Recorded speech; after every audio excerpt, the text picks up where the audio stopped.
ಉಸಿರಿರುವ ದಿನವೆಲ್ಲ ನಾ ಮಾಡುವೆ ನಿಮಗೆ ಆರಾಧನೆ.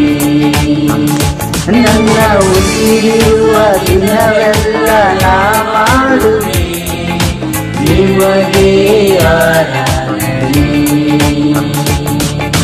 ಆರಾಧನೆ ಆರಾಧನೆ ಯೇಸುವಿಗೆ ಆರಾಧನೆ.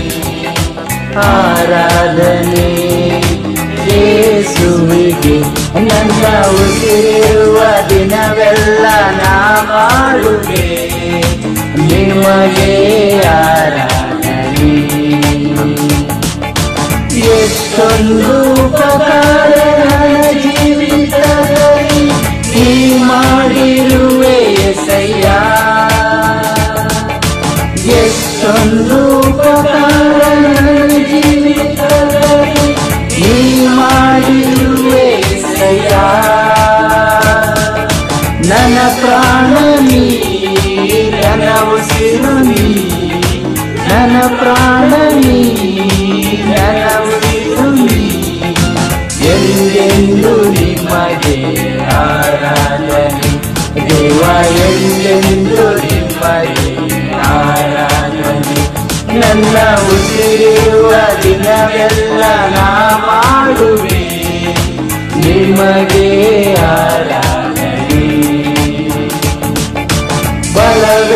ಬಲವಿಲ್ಲದಿರುವಾಗ ನನ್ನನ್ನು ನೀ ಬಲಪಡಿಸಿದೆ ಎಸಯ್ಯ. ಬಲವಿಲ್ಲದಿರುವಾಗ ನನ್ನನ್ನು ನೀ ಬಲಪಡಿಸಿದೆ ಎಸಯ್ಯ. ನನ್ನ ಬಲವು ನೀ, ನನ್ನ ಬಂಡೆ ನೀ, ನನ್ನ ಬಲವು ನೀ, ನನ್ನ ಬಂಡೆ ನೀ. ಎಂದೆಂದು ನಿಮಗೆ ಆರಾಧನೆ ದೇವ, ಎಂದೆಂದು ನಿಮಗೆ ಆರಾಧನೆ. ನನ್ನ ಉಸಿರಿರುವ ದಿನವೆಲ್ಲ ನಾ ಮಾಡುವೆ ನಿಮಗೆ ಆರಾಧನೆ. ಹಸಿವಿನಲ್ಲಿರುವಾಗ ನನ್ನನ್ನು ನೀ ಅನುದಿನವೂ ಪೋಷಿಸಿದಿ. ಹಸಿವಿನಲ್ಲಿರುವಾಗ ನನ್ನನ್ನು ನೀ ಅನುದಿನವೂ ಪೋಷಿಸಿದಿ. ನನ್ನ ಪಾಲು ನೀ, ನನ್ನ ಪಾಲು ನೀ, ನನ್ನ ಪಾಲು ನೀ, ನನ್ನ ಪಾಲು ನೀ. ಎಂದೆಂದು ನಿಮಗೆ ಆರಾಧನೆ ದೇವ, ಎಂದೆಂದು ನಿಮಗೆ ಆರಾಧನೆ. ನನ್ನ ಉಸಿರಿರುವ ದಿನವೆಲ್ಲ ನಾ ಮಾಡುವೆ ನಿಮಗೆ ಆರಾಧನೆ. ನನ್ನ ಉಸಿರಿರುವ ದಿನವೆಲ್ಲ ನಾ ಮಾಡುವೆ ನಿಮಗೆ ಆರಾಧನೆ. ಆರಾಧನೆ ಆರಾಧನೆ ಯೇಸುವಿಗೆ ಆರಾಧನೆ. ಆರಾಧನೆ ಯೇಸುವಿಗೆ.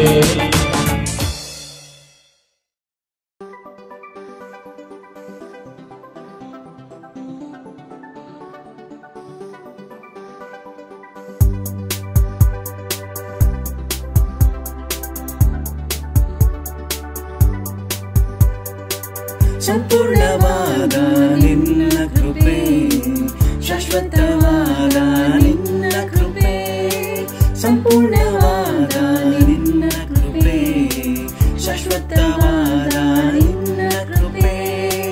ಬಾಳಿಗೆ ಬೆಳಕನ್ನು ನೀಡುವಂತ ನಿನ್ನ ಕೃಪೆ, ಬಾಳಿಗೆ ಬೆಳಕನ್ನು ನೀಡುವಂತ ನಿನ್ನ ಕೃಪೆ, ಸಂಪೂರ್ಣವಾದ ನಿನ್ನ ಕೃಪೆ, ಶಾಶ್ವತವಾದ ನಿನ್ನ ಕೃಪೆ, ಸಂಪೂರ್ಣವಾದ ನಿನ್ನ ಕೃಪೆ.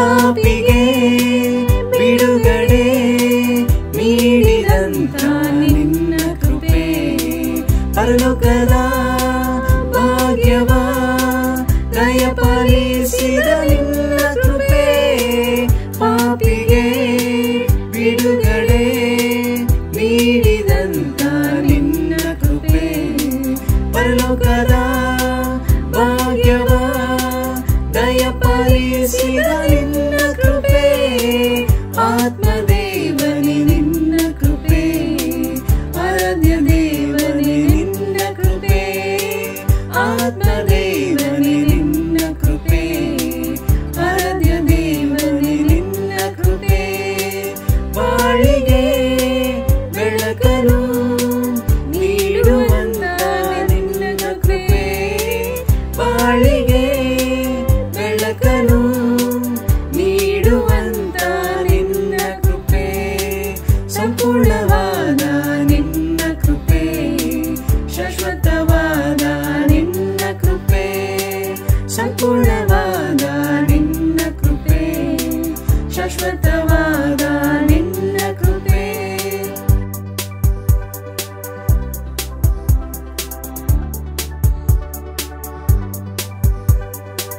ಕರುಣೆಯ ತೋರಿದ ಪರಿಶುದ್ಧವಾದ ನಿನ್ನ ಕೃಪೆ ನಿತ್ಯವಾದ ಮರಣದಿಂದ ಬಿಡುಗಡೆ ಮಾಡಿದ ನಿನ್ನ ಕೃಪೆ ಕರುಣೆಯ ತೋರಿದ ಪರಿಶುದ್ಧವಾದ ನಿನ್ನ ಕೃಪೆ ನಿತ್ಯವಾದ ಮರಣದಿಂದ ಬಿಡುಗಡೆ ಮಾಡಿದ ನಿನ್ನ ಕೃಪೆ ಆತ್ಮದೇವನೇ ನಿನ್ನ ಕೃಪೆ ಆರೋಗ್ಯದಾತನೇ ನಿನ್ನ ಕೃಪೆ ಆತ್ಮದೇವನೇ ನಿನ್ನ ಕೃಪೆ ಆರೋಗ್ಯದಾತನೇ ನಿನ್ನ ಕೃಪೆ ಬಾಳಿಗೆ ಬೆಳಕನು ನೀಡುವಂತ ನಿನ್ನ ಕೃಪೆ ಬಾಳಿಗೆ ಬೆಳಕನು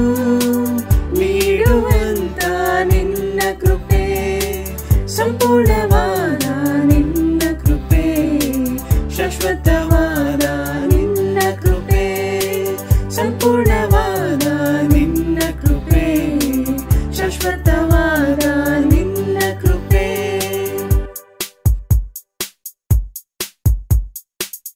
ಶುಭ ಮುಂಜಾನೆ ಎಲ್ಲ ದೈವ ಜನರಿಗೆ, ಎಲ್ಲ ಸಹೋದರ ಸಹೋದರಿಯರಿಗೆ ಕ್ರಿಸ್ತೇಸುವಿನ ಸುಮಧುರ ನಾಮದಲ್ಲಿ ತಮ್ಮೆಲ್ಲರನ್ನು ವಂದಿಸುತ್ತೇನೆ. ಈ ಬೆಳಗಿನ ಸಮಯದಲ್ಲಿ ನಾವು ದೇವರನ್ನು ಕೊಂಡಾಡುವ ಹಾಗೆ ದಾವೀದನ ಬರೆದ ಕೀರ್ತನೆ 36ನೇ ಅಧ್ಯಾಯ 5ರಿಂದ 7 ಓದಿಕೊಳ್ಳೋಣ. ಯೆಹೋವನೇ, ನಿನ್ನ ಪ್ರೀತಿ ಆಕಾಶದಷ್ಟು ಉನ್ನತವಾಗಿದೆ, ನಿನ್ನ ನಂಬಿಗಸ್ತಿಕೆಯು ಮೇಘಗಳನ್ನು ಮುಟ್ಟುತ್ತದೆ, ನಿನ್ನ ನೀತಿ ದಿವ್ಯ ಪರ್ವತಗಳನ್ನು, ನಿನ್ನ ನ್ಯಾಯವು ಮಹಾಸಾಗರಂತಿಯವೆ.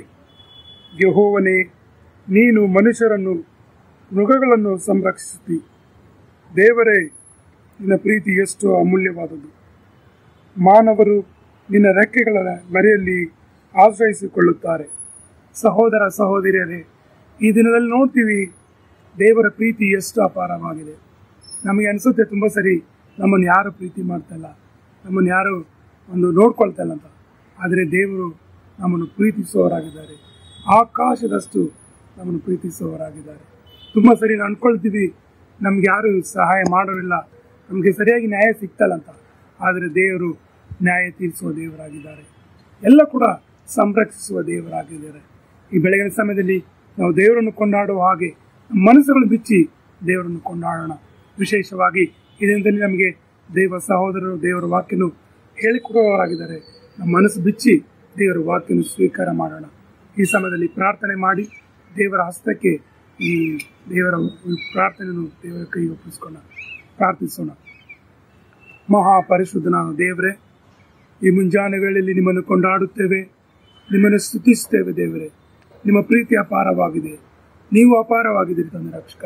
ನಮ್ಮನ್ನು ಯಾವಾಗಲೂ ಕೂಡ ಬಹಳವಾಗಿ ಪ್ರೀತಿಸುವಂಥ ದೇವರು ನೀವಾಗಿದ್ದೀರಿ ತಂದೆ ರಕ್ಷಕ. ವಿಶೇಷವಾಗಿ ದೇವರೇ, ನಮ್ಮ ಎಲ್ಲ ಅಗತ್ಯಗಳು ಪೂರೈಸುವ ದೇವರು ನೀವಾಗಿದ್ರಿ. ಅದಕ್ಕಾಗಿ ಸ್ತೋತ್ರ ಉಂಟಾಗಲಿ. ದೇವರನ್ನು ಪ್ರಾರ್ಥಿಸ್ತೇನೆ. ಯಾರಾದನ್ನು ನಿಮಗೆ ಹಸ್ತಕ್ಕೆ ಒಪ್ಪಿಸ್ತೇವೆ ದೇವರೇ. ದಯಮಾಡಿ ಯಾರಾದನ್ನು ನೀವು ಸಹಾಯಕನಾಗಿರುತ್ತಂದ್ರೆ ರಕ್ಷಕ, ಇದರಿಂದ ನಿಮಗೆ ಮಹಿಮೆ ಆಗಬೇಕು ದೇವರೇ. ಎಲ್ಲರೂ ಕೂಡ ದೇವರೇ ಈ ಆನ್ಲೈನ್ ಮುಖಾಂತರ ದೇವರೇ ನಿಮ್ಮನ್ನು ಸ್ಮರಿಸೋಕೆ ನೀವು ಸಹಾಯ ಮಾಡಿ ಎಂಬುದಾಗಿ ಪ್ರಾರ್ಥಿಸ್ತೇನೆ. ದೇವ ಸಹೋದರ ಜೊತೆ ನೀವು ಇರುತ್ತಾನೆ ರಕ್ಷಕ. ಅವರು ನಿಮ್ಮ ವಾಕ್ಯ ಹೇಳುವಾಗ ಅವ್ರ ಜೊತೆ ನೀವು ಮಾತನಾಡಿ ರಕ್ಷಕ. ಧನ್ಯವಾದ ರಕ್ಷಕ. ಸಮಯ ಕೊಟ್ಟಿದ್ದಕ್ಕಾಗಿ, ಪ್ರಾರ್ಥನೆ ಕೇಳಿರೋದಕ್ಕಾಗಿ ಸ್ತೋತ್ರ.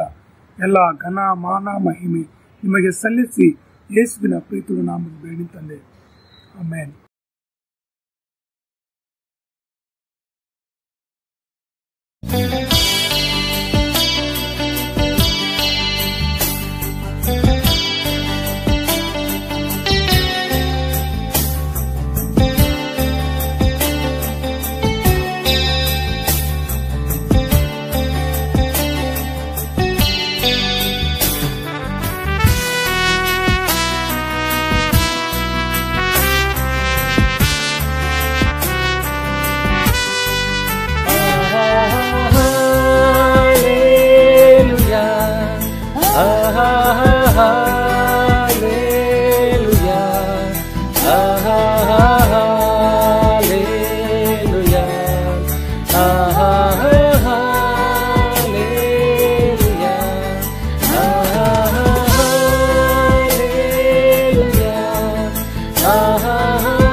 ಕಾಯ್ಬವನೀನೇ ನನ್ನ ಹೃದಯದೊಳಿನ್ನೆನ್ನು ಸ್ತುತಿಸುವೆ ಎಂದೆಂದೂ ಶಿರವಾಗಿ ನಮಿತೆ ಸರ್ವಸೃಷ್ಟಿಗೆ ಯಜಮಾನ ನೀನೇ ಸರ್ವಸೃಷ್ಟಿಯ ಕಾಯ್ಬವನೀನೇ ನನ್ನ ಹೃದಯದೊಳಿನ್ನೆನ್ನು ಸ್ತುತಿಸುವೆ ಎಂದೆಂದೂ ಶಿರವಾಗಿ ನಮಿತೆ ಹಾಲೆಲೂಯಾ ಹಾಲೆಲೂಯಾ ಹಾಲೆಲೂಯಾ ಹಾಲೆಲೂಯಾ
ವಿಶ್ವಾಸಿ ಎಂದೆಂದು ಸಿಗನು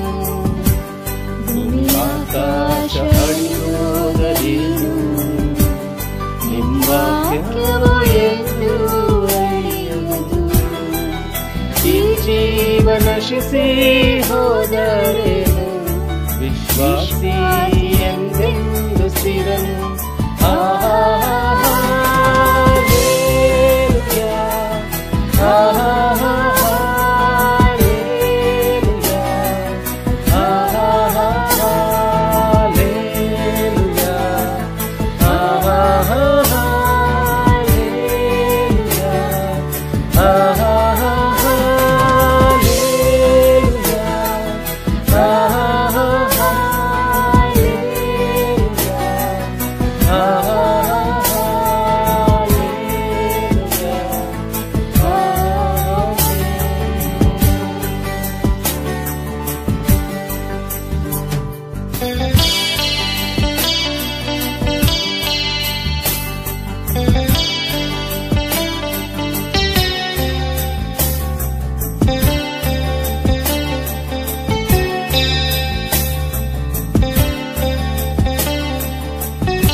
ಪರಿಹಾರಕ ನೀನೇ, ನಮ್ಮ ಚಿಂತೆಯ ನೀಗಿಸಿ ಶಾಂತಿಯ ನೀಡುವ ಮಮತೆಯ ಸಾಗರ ನೀನೇ.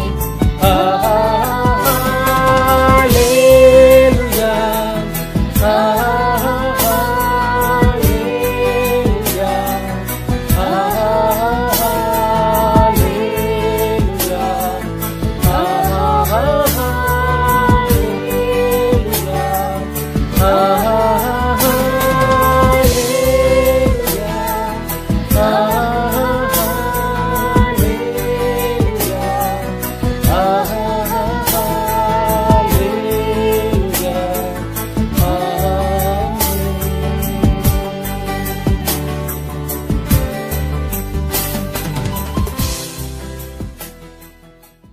ಪ್ರೀತಿಯ ಸಹೋದರರೇ, ಸಹೋದರಿಯರೇ ಮತ್ತು ಗೆಳೆಯರೇ, ಒಟ್ಟಿಗೆ ದೇವ್ರನ್ನ ಆರಾಧನೆ ಮಾಡೋದ್ರಲ್ಲಿ ಎಷ್ಟೊಂದು ಸಂತೋಷ ಇದೆ. ನಾವು ಎಫೆಸ್ಯರ ಪುಸ್ತಕ ಆ ಶೀರ್ಷಿಕೆಯಿಂದ ಹಲವಾರು ವಿಷಯಗಳನ್ನ ಕಲಿಯುತ್ತಿದ್ದೇವೆ. ಈ ದಿನ ನಾವು ಎಫೆಸ್ಯರು ಅಧ್ಯಾಯ 3 ಕಲಿಯಲಿದ್ದೇವೆ. ನಾವು ಪ್ರಾರ್ಥಿಸೋಣ. ಪ್ರೀತಿಯ ದೇವರೇ, ಈ ಸಮಯವನ್ನು ಕೊಟ್ಟಿದ್ದಕ್ಕಾಗಿ ನಿನಗೆ ಬಹಳ ಸ್ತೋತ್ರ, ಧನ್ಯವಾದಗಳನ್ನ ಹೇಳ್ತೇನೆ ದೇವರೇ. ದೇವರೇ, ನಮ್ಮ ತಾಯಿಯ ಗರ್ಭದಿಂದ ಹಿಡಿದು ಇಲ್ಲಿವರೆಗೂ ನಮ್ಮನ್ನ ಕಾಯ್ದು ಪೋಷಿಸಿ ನಮ್ಮ ಬೇಡಿಕೆಗಳನ್ನು ಎಲ್ಲವನ್ನು ಕೂಡ ಪೂರೈಸ್ತಾ ಬಂದಿರೋದಕ್ಕಾಗಿ ನಿನಗೆ ಸ್ತೋತ್ರ. ನಿನ್ನ ಕೃಪೆಯಿಂದ ಎಲ್ಲವೂ ಸಾಧ್ಯವಾಗಿದೆ. ನೀವಿಲ್ಲದಿರ ನಾವು ಇಲ್ಲ ದೇವರೇ. ಯೇಸು ಕ್ರಿಸ್ತು ಈ ಭೂಮಿಗೆ ಕಳಿಸಿದಕ್ಕಾಗಿ ನಿನಗೆ ಬಹಳ ಸ್ತೋತ್ರವನ್ನ ಹೇಳ್ತೇನೆ. ನಮಗೆ ನಿನ್ನ ಪರಿಶುದ್ಧ ಆತ್ಮವನ್ನು ಕೊಟ್ಟಿದ್ದಕ್ಕಾಗಿ ನಿನಗೆ ಸ್ತೋತ್ರ. ನಾವು ಒಬ್ಬಂಟಿಗರಾಗಿ ಇಲ್ಲ ದೇವರೇ. ನೀವು ನಮ್ಮ ಜೊತೆ ಸದಾ ಇರ್ತೀರಾ ಅಂತ ವಾಗ್ದಾನ ಮಾಡಿದಕ್ಕಾಗಿ ನಿನಗೆ ಸ್ತೋತ್ರ ದೇವರೇ. ನಿನ್ನ ವಾಕ್ಯಗಳನ್ನ ಹೇಳಿಕೊಡುವಾಗ ಈ ವಾಕ್ಯಗಳು ನಿನ್ನದಾಗಿರಲಿ. ನಿನ್ನ ಪವಿತ್ರಾತ್ಮನು ನಮ್ಮೊಂದಿಗೆ ಮಾತನಾಡಲಿ. ಈ ಪ್ರಾರ್ಥನೆಯನ್ನು ದೇವರ ಒಬ್ಬನೇ ಮಗನಾದ ಯೇಸು ಕ್ರಿಸ್ತನ ಹೆಸರಲ್ಲಿ ಪ್ರಾರ್ಥಿಸ್ತೇನೆ, ಆಮೆನ್. ಈ ದಿನ ನಾವು ಕಲಿಯುವಂತ ಒಂದು ಪಾಠ ಎಫೆಸ್ಯರು 3ನೇ ಅಧ್ಯಾಯ 1-13. ಪಾಠದ ಶೀರ್ಷಿಕೆ, ಸಂದೇಶದ ಶೀರ್ಷಿಕೆ, ವಿಶ್ವದ ಶ್ರೇಷ್ಠ ರಹಸ್ಯವನ್ನು ಬಹಿರಂಗಪಡಿಸಲಾಗಿದೆ. ವಿಶ್ವದ ಶ್ರೇಷ್ಠ ರಹಸ್ಯವನ್ನು ಬಹಿರಂಗಪಡಿಸಲಾಗಿದೆ. ಹಲವಾರು ರಹಸ್ಯಗಳು ಖಂಡಿತವಾಗಲೂ ಈ ಪ್ರಪಂಚದಲ್ಲಿದೆ. ಚಿಕ್ಕವನಾಗಿರುವಾಗ ರಹಸ್ಯಗಳನ್ನ ಕಂಡುಹಿಡಿಬೇಕಂತ ಬಹಳ ಕುತೂಹಲ ನನಗೆ. ಸೊ ಅನೇಕ ವಿಷಯಗಳು ಯಾರೆಲ್ಲ ಕಂಡುಹಿಡಿದಾರೆ ಅವ್ರ ಬಗ್ಗೆ ತಿಳ್ಕೋಬೇಕು ಅಂತ ಒಂದು ಆಸಕ್ತಿ ಮತ್ತು ಕುತೂಹಲ. 2014 ಮಲೇಷಿಯನ್ ಏರ್ಲೈನ್ಸ್ ಆ ಒಂದು ವಿಮಾನದ ಹೆಸರು MH370. ಅದರಲ್ಲಿ ಸುಮಾರು 239 ಜನರು ಆ ವಿಮಾನದಲ್ಲಿ ಹೋದರು. ಕ್ರಿಸ್ತಶಕ 2014ರಲ್ಲಿ. ಇಲ್ಲಿವರೆಗೂ ಆ ವಿಮಾನ ಏನಾಯ್ತು, ವಿಮಾನದಲ್ಲಿ ಕುಂತಿರುವಂತ ಜನರಿಗೆ ಏನಾಯ್ತು ಅಂತ ಇಲ್ಲಿವರೆಗೂ ಯಾವುದೇ ಮಾಹಿತಿ ಇಲ್ಲ. ಎಲ್ಲವೂ ಕೂಡ ಇನ್ನೂ ರಹಸ್ಯವಾಗಿಯೇ ಉಳಿದಿದೆ. ಇನ್ನೊಂದು ರಹಸ್ಯ ಅಂದ್ರೆ ಬರ್ಮುಡಾ ಟ್ರಯಾಂಗಲ್ ಅನ್ನೋ ಒಂದು ಜಾಗ. ಇದಕ್ಕೆ ಸೈತಾನನ ಟ್ರಯಾಂಗಲ್ ಅಂತ ಕೂಡ ಕರೀತಾರೆ. ಇದು ಅಟ್ಲಾಂಟಿಕ್ ಮಹಾಸಮುದ್ರ, ಒಂದು US ಫ್ಲಾರಿಡಾ ಮತ್ತು ಬರ್ಮುಡಾ ಐಲ್ಯಾಂಡ್, ಅದರ ಮಧ್ಯದಲ್ಲಿ ಈ ಒಂದು ಜಾಗ ಇದೆ. ಈ ಜಾಗದಲ್ಲಿ ಯಾವುದೇ ಒಂದು ವಿಮಾನ ಹೋದ್ರೂ ಅಥವಾ ಹಡಗು ಹೋದ್ರೂ ಹಾಗೆಯೇ ಕಣ್ಮರೆಯಾಗುತ್ತದೆ. ಇಲ್ಲಿವರೆಗೂ ಇದು ನಿಗೂಢವಾಗಿದೆ, ಯಾರಿಗೂ ಕೂಡ ಗೊತ್ತಾಗ್ತಾ ಇಲ್ಲ. ಅಲ್ಲಿಗೆ ಹೋಗುವಂತ ವಿಮಾನಗಳು ಮತ್ತು ಹಡಗುಗಳಿಗೆ ಏನಾಗುತ್ತೆ, ಯಾಕೆ ನಾಪತ್ತೆ ಆಗುತ್ತೆ ಅಂತ ಇಲ್ಲಿವರೆಗೂ ಕೂಡ ಯಾರು ಕಂಡಿಡಿದಿಲ್ಲ. ಅದೇ ರೀತಿಯಾಗಿ 1888ರಲ್ಲಿ ಸೀರಿಯಲ್ ಕಿಲ್ಲರ್ ಅಂತ ಒಬ್ಬ ವ್ಯಕ್ತಿ ಇದ್ದ ಲಂಡನ್ ಅಲ್ಲಿ. ಅವನ ಹೆಸರು ಜಾಕ್ ದ ರಿಪ್ಪರ್ ಅಂತ. ಸೊ ಸುಮಾರು ಹೆಣ್ಣು ಮಕ್ಕಳನ್ನ ಅತ್ಯಾಚಾರ ಮಾಡಿ ಕೊಂದಿರುವಂತ ಒಬ್ಬ ವ್ಯಕ್ತಿ. ಬಹಳ ಜನನ ಅವರು ಹುಡುಕಿದ್ರು, ಆದ್ರೆ ಈ ವ್ಯಕ್ತಿ ಯಾರು ಅಂತ ಕಂಡಿಡಿಯಕ್ಕೆ ಅವರಿಗೆ ಸಾಧ್ಯವೇ ಆಗಲಿಲ್ಲ. ಸೊ ಈ ರೀತಿಯಾದ ಅನೇಕ ನಿಗೂಢತೆ, ರಹಸ್ಯ ವಿಶ್ವದಲ್ಲಿ ಇದೆ. ನಮಗೆಲ್ಲರಿಗೂ ಕೆಲವು ವಿಷಯಗಳು ಗೊತ್ತೇ ಆಗಲ್ಲ. ಯಾಕೆ ಈ ತರ ಆಯ್ತು, ಯಾಕೆ ಈ ತರ ಆಗ್ತಾ ಇದೆ ಅಂತ ನಮಗೆ ಗೊತ್ತಾಗಲ್ಲ. ಇದೇ ರೀತಿಯಾದ ಒಂದು ರಹಸ್ಯ, ಇದಕ್ಕಿಂತ ದೊಡ್ಡದಾದ ರಹಸ್ಯ ಅಂತ ನಾವು ಹೇಳ್ಬೋದು. ವಿಶ್ವದ ಅತಿ ದೊಡ್ಡ ರಹಸ್ಯ ಬಹಿರಂಗವಾಗಿದೆ. ಸುಮಾರು ಸಾವಿರಾರು ವರ್ಷಗಳು ಯಾರಿಗೆ ತಿಳಿಯದ ವಿಷಯ ದೇವರು ಪೌಲನಿಗೆ ಬಹಿರಂಗಪಡಿಸಿದ್ದಾರೆ. ನಾವು ಎಫೆಸದವರು 3ನೇ ಅಧ್ಯಾಯ 1-13 ಓದೋಣ. ಹೀಗಿರುವುದರಿಂದ ಅನ್ಯ ಜನರಾಗಿರುವ ನಿಮ್ಮ ನಿಮಿತ್ತ ಕ್ರಿಸ್ತ ಯೇಸುವಿನ ಸೆರೆಯವನಾದ ಪೌಲನೆಂಬ ನಾನು ನಿಮಗೋಸ್ಕರ ಪ್ರಾರ್ಥಿಸುತ್ತೇನೆ. ನಿಮಗೋಸ್ಕರ ನಿರ್ವಹಿಸುವುದಕ್ಕಾಗಿ ದೇವರು ನನಗೆ ಕೃಪೆಯಾಗಿ ಕೊಟ್ಟ ಕೆಲಸವನ್ನು, ಇದುವರೆಗೂ ಗುಪ್ತವಾಗಿದ್ದ ಒಂದು ಸಂಗತಿ ದೈವ ಪ್ರಕಟಣೆಯಿಂದ ನನಗೆ ತಿಳಿಸಲ್ಪಟ್ಟಿತೆಂಬುದನ್ನು ನೀವು ಕೇಳಿದ್ದೀರಲ್ಲ.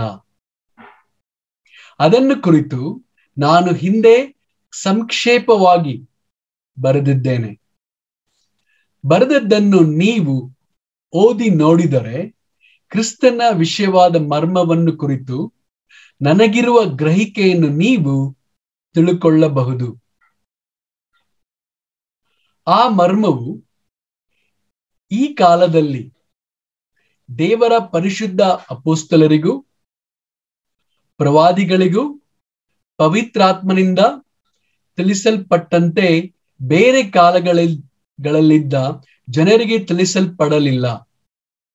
ಅದು ಯಾವುದೆಂದರೆ, ಅನ್ಯ ಜನರು ಸುವಾರ್ತೆಯ ಮೂಲಕ ಕ್ರಿಸ್ತ ಯೇಸುವಿನಲ್ಲಿರುವವರಾಗಿ ಯಹೂದ್ಯರೊಂದಿಗೆ ಬಾಧ್ಯರು, ಒಂದೇ ದೇಹದೊಳಗಣ ಅಂಗಗಳು, ಅಬ್ರಹಾಮನಿಗುಂಟಾದ ವಾಗ್ದಾನದಲ್ಲಿ ಪಾಲುಗಾರರು ಆಗಿದ್ದಾರೆಂಬುದೇ.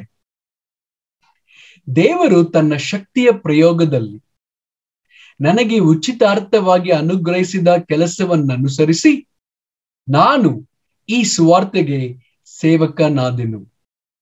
ನಾನು ಕ್ರಿಸ್ತನ ಅಪ್ರಮೇಯವಾದ ಐಶ್ವರ್ಯದ ವಿಷಯವಾದ ಶುಭ ಸಮಾಚಾರವನ್ನು ಅನ್ಯ ಜನರಿಗೆ ಪ್ರಸಿದ್ಧಿಪಡಿಸುವ ಹಾಗೆಯೂ ಸಮಸ್ತವನ್ನು ಸೃಷ್ಟಿಸಿದ ದೇವರಲ್ಲಿ ಆದಿಯಿಂದ ಮರೆಯಾಗಿದ್ದ ಮರ್ಮವು ಪ್ರಕಟವಾಗುವ ವಿಧ ಎಂತದೆಂದು ತಿಳಿಸುವ ಹಾಗೆಯೂ ದೇವ ಜನರೊಳಗೆ ಅತ್ಯಲ್ಪನಾದ ನನಗೆ ಅನುಗ್ರಹಿಸೋಣವಾಯಿತು.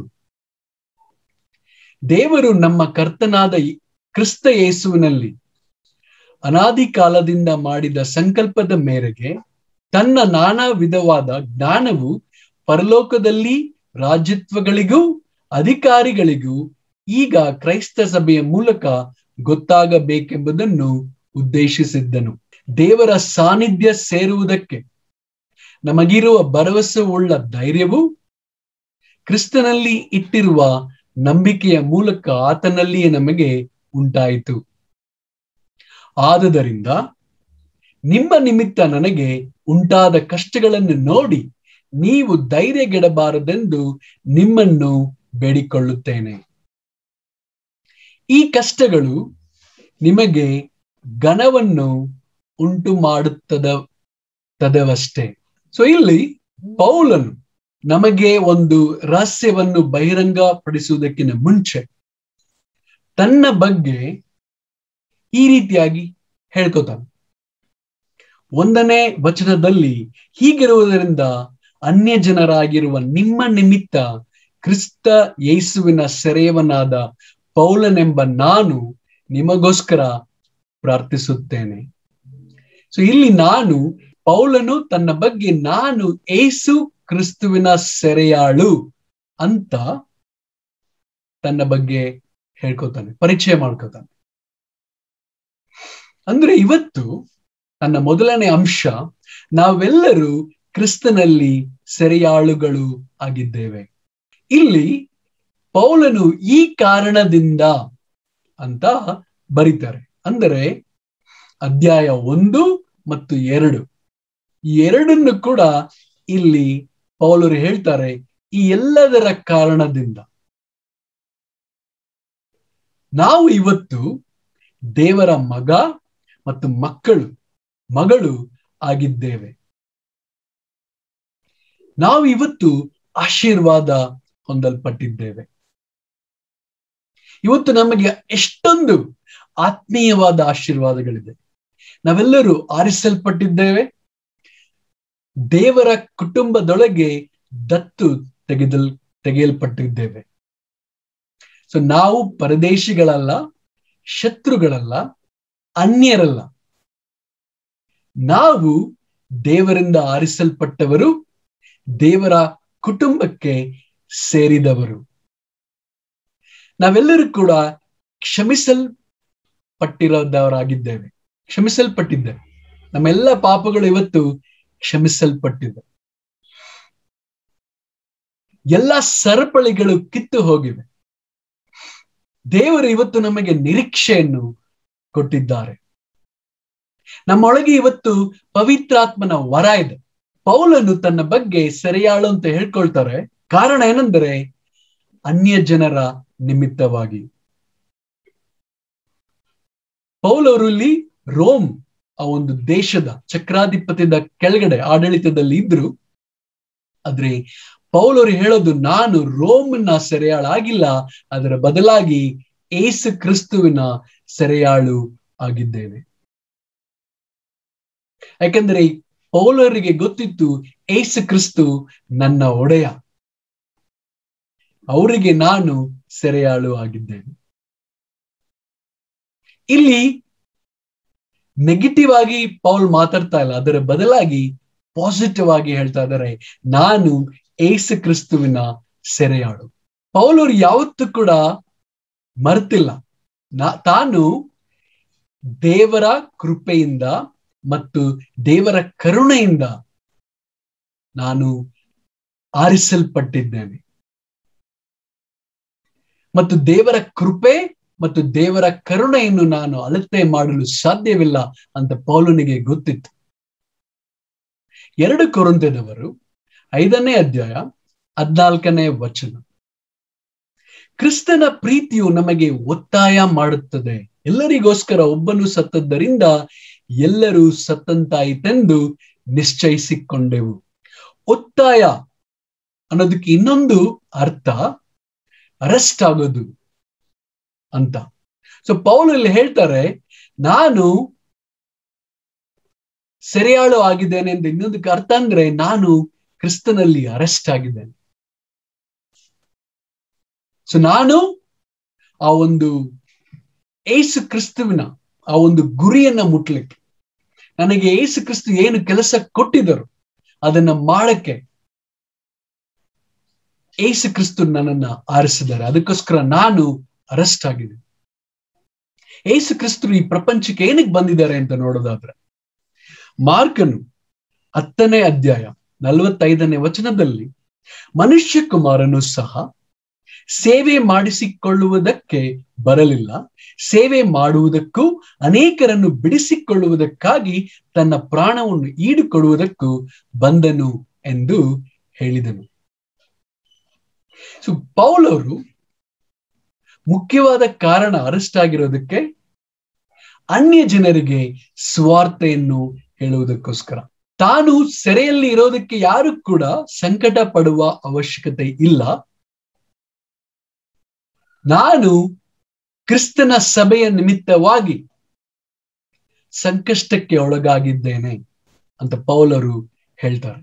ಒಬ್ಬ ತಾಯಿಯು ತನ್ನ ಮಕ್ಕಳಿಗೆ ಹೇಳ್ಬೋದು, ನಿನಗೋಸ್ಕರ ನಾನು ಸಂಕಷ್ಟದಲ್ಲಿದ್ದೇನೆ.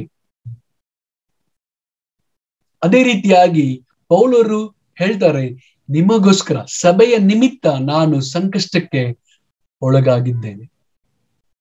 ಇವತ್ತು ನಾವು ಯೋಚನೆ ಮಾಡಬೇಕು, ನಾವು ಆ ರೀತಿ ಇದ್ದೇವ? ಸಭೆಗೋಸ್ಕರ, ಯೇಸು ಕ್ರಿಸ್ತರಿಗೋಸ್ಕರ ನಾವು ಸಂಕಷ್ಟದಲ್ಲಿ ಇದ್ದೇವಾ ಅಥವಾ ಇರ್ಲಿಕ್ಕೆ ನಾವು ತಯಾರಾಗಿದ್ದೇವ? ಯೇಸು ಕ್ರಿಸ್ತರು ಪ್ರೇರೇಪಣೆ ಆಗ್ತಾರೆ ಪೌಲನಿಗೆ. ಬೇರೆ ಯಾವುದೇ ಒಂದು ವಿಷಯ ಅವ್ರನ್ನ ಪ್ರೇರೇಪಿಸುವುದಿಲ್ಲ. ನಮ್ಮ ನಿಮಿತ್ತವಾಗಿ, ಯಾಕಂದ್ರೆ ನಾವು ಕೂಡ ಇವತ್ತು ಅನ್ಯ ಜನರಾಗಿದ್ದೇವೆ. ಅನ್ಯ ಜನರಂದ್ರೆ ಯಾರು? ಯಹೂದ್ಯರಲ್ಲದವರು. ಯಹೂದ್ಯರನ್ನ ಬಿಟ್ಟು ಬೇರೆ ಎಲ್ಲರೂ ಕೂಡ ಅನ್ಯ ಜನರು. ಇವತ್ತು ನಾವು ಅನ್ಯ ಜನರಾಗಿದ್ದೇವೆ. ನಮ್ಮ ನಿಮಿತ್ತವಾಗಿ ಪೌಲವರು ಸೆರೆಯಾಳು ಆಗಿದ್ದಾರೆ. ನಮ್ಮ ನಿಮಿತ್ತವಾಗಿ ಸಂಕಷ್ಟಕ್ಕೆ ಗುರಿಯಾಗಿದ್ದಾರೆ. ತಾವು ಸ್ವೀಕರಿಸಿದ ಆ ಒಂದು ಕೃಪೆ, ಕರುಣೆ, ಕ್ಷಮಾಪಣೆ ಮತ್ತು ರಕ್ಷಣೆ, ನಿರೀಕ್ಷೆ, ನಿತ್ಯ ಜೀವ ನಮ್ಮೆಲ್ಲರಿಗೂ ಸಿಗಬೇಕೆಂಬುದು ಪೌಲನ ಆಸೆಯಾಗಿತ್ತು. ಸೊ ನಮ್ಮ ಜೀವನದಲ್ಲಿ ನಮ್ಮನ್ನ ಇವತ್ತು ಏನು ಸೆರೆಯಾಳನ್ನಾಗಿ ಮಾಡಬೇಕು?